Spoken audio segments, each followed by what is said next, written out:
Magandang araw mga beshi ko. Kakauwi ko lang pala dyan kasi nag-apply ako ng trabaho. Ang hirap kasi pag nangungupahan lang, tapos isa lang ang nagtatrabaho. Yan po pala muna ang ulam namin, talong. Masarap naman po yan, lalo na kung yung sausawan, yung toyo na may kalamansi, tapos lagyan mo ng maraming kamatis at sibuyas.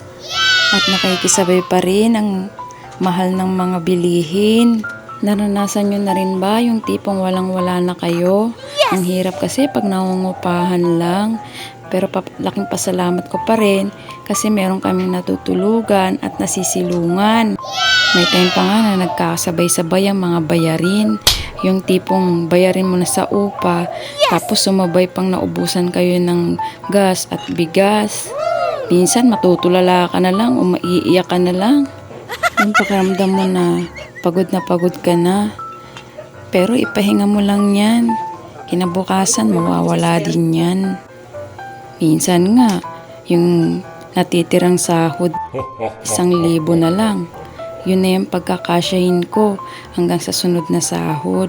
Basta ang importante, iwasan mangutang. Kasi nakakapanghinayang naman yung sa sahod ka, tapos ibabayad mo lang din naman sa utang. Diba? Tapos panibagong utang. Dapat hindi ganun. Pagkasyahin muna kung anong meron. Tapos kapag naka-LL ka na, yung nakaluwag-luwag ka na, magtabi ka para man may madukot ka. Diba? Sa panahon ngayon, walang ibang makakatulong sa'yo kundi sarili mo. Siyempre, kapag may problema, dapat unang gawin mo, solusyonan mo. Wala rin mangyayari kung iisipin at iisipin mo lang din yan. Diba mga beshi? At ayan na nga, luto na yung talong. Huling batch na po yung isasalang ko na yan.